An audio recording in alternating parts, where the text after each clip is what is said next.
The United States is making a conscious decision to return to an isolationist policy, that we need to hang out over here between the oceans and not involve ourselves in what the rest of the world is doing so much.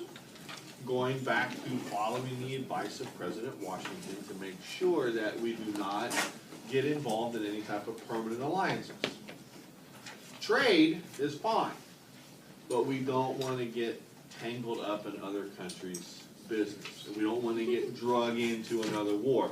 So our mindset is, if the countries in Europe want to have another war and blow each other up, that's great. We're not going to play along. We want to just get back to worrying about what is going on in our country and not so much with the rest of the world. Now, the thing about the 1920s, and this is an interesting decade to study, because it's really kind of like the birth of modern America.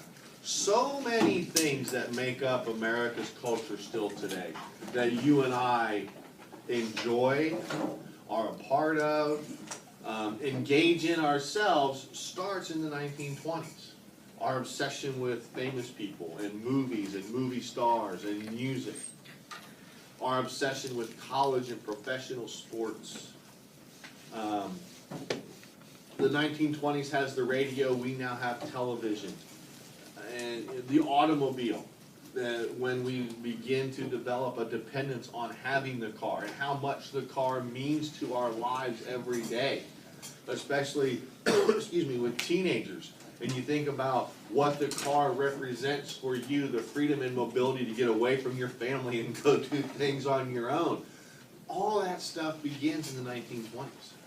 So there's so many things that we're going to talk about in this chapter that hopefully when we talk about them and go over them, you're able to say, oh yeah, I've done that. Oh yeah, I do that. Because there's so much that happens. Now when you look at some of the pictures, I always like to have pictures up here. You know, the 1920s and the era of the flappers. The new freedom for women and how they changed their behavior in public is something that we're going to talk about. Sports, professional sports. Everybody loves professional sports. Somebody knows who those two guys are. Who are they?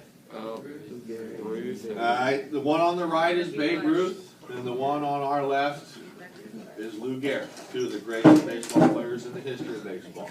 All right, Prohibition is a big part of the 1920s. And throughout the entire decade of the 20s, alcohol is illegal. To make it, to drink it, to buy it is illegal in this country. So, you know, we'll talk a lot about Prohibition.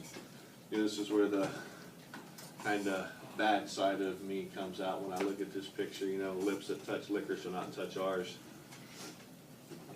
Not really anybody in there that I say.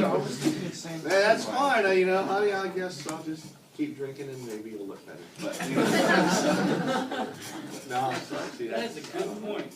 That's so wrong. So wrong of me to say that. So. But it's true.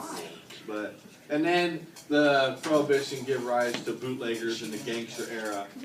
You know, guys like Al Capone and stuff like that. So those are all the different things and stuff, and then some that we're going to be talking about. Now, the thing with the opening of this chapter. Hopefully, the first two questions, maybe, you recognize as questions that you have seen before. Because if you have your Chapter 9 packet, you would see these exact same questions in Chapter 9. In Chapter 9, that's when we talked about immigration and that second wave of immigration to the United States, 1870 to about 1910. Does anybody remember from Chapter 9 that second wave of immigrants, where in Europe they were coming from? Back? Eastern, Southern Europe. All right, Eastern and Southern Europe. And what was it about this second wave of immigrants that people here in America really weren't fans of? They were not WASP. They were not those white Anglo-Saxon Protestants. They didn't fit in with everybody else that was already here. Their language, their culture, their religion, their foods, their government types, all those different things, they didn't fit in. And if you remember, one of the last things we talked about in Chapter 9 were the two different immigration laws, one in 1921, one in 1924, that were passed by our government to limit immigration from certain countries in Europe and Asia. And we read the one little paragraph written by somebody, and they called the immigrants the undesirables. So that's a continuation then of what happened with chapter 9 here in the chapter about the 1920s, wanting to limit immigration. Now the definition of nativist should have already had this. You know, it's someone that believes the foreign-born pose a threat and should be stopped from entering the country. Now again, I brought this up before, as we talk about the issue of immigration in the United States, is that still an issue that people have today? Do you still hear people talking about we need to limit immigration, we need to stop so many people from coming to America from other countries, they're hurting this country, they're going to destroy America. They make it harder for hardworking Americans to find jobs. Wages are lower because as long as companies can hire immigrants who will work for cheaper, the American worker isn't going to make as much money. And we have people who believe that our borders are too open. And as long as we continue to allow foreigners into America, this country is going to be in trouble. You hear people talk about that today? Of course you do. Same thing that they were talking about in the 1920s. Foreigners are a threat. Now, the chart that we filled in, again, same thing. It's the exact same chart from chapter 9. Immigrants are competition for jobs. They're going to erode old-fashioned American values. We like the feeling superior to other people because our culture is seen as better than theirs. The final one is probably the most important aspect for wanting to limit immigration in the 20s, and that's over the issue of politics. This idea that these immigrants are coming from countries that don't have the same type of government that we have. America is a presidential democracy.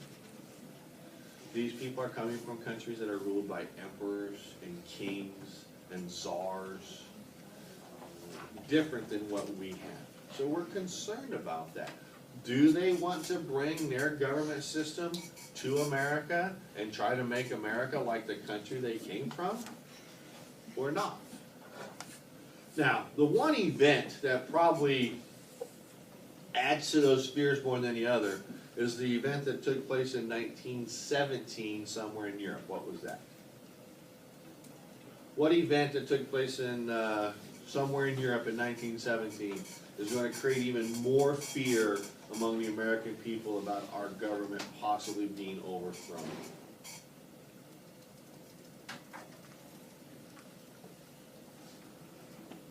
In 1917, an event somewhere else. Yeah. Communist Revolution. Yeah, thank you. The Communist Revolution in Russia. See, it's in the question that I was getting to. Now, we throw this word out there. We've talked about it before. What is communism to you? When you hear that word communism, you think of what? Yeah. I think Russia, like a Russian dictatorship. All right, you think of Russia and a Russian dictatorship, okay? Who else? Communism, you think of what? What does this mean to you? Yeah. The color red. All right, we think of the color red, which is forever associated with communism. What else? What about explaining how communism works? Yeah. Isn't communism just trying to make everyone equal, but yet it's not, it doesn't work? In some degree, there is this idea that there should be some type of social equality within the system. Okay? Yeah. Communism is a type of way for, pretty much the government controls the flow of money in the country, where it is, everyone only gets a certain amount of money, and let's say you're a bagger, I don't want to say Kroger's because I know you don't like it, but communist Kroger's, you're a bagger there, and let's say you're a doctor in a hospital somewhere, you both would pretty much make the same money. Okay, so the idea behind it, there's more government control, government ownership, and things like that. people would share more equally in what is produced by that society. And criticisms of communism, as these guys mentioned, right? That where's the incentive to work hard?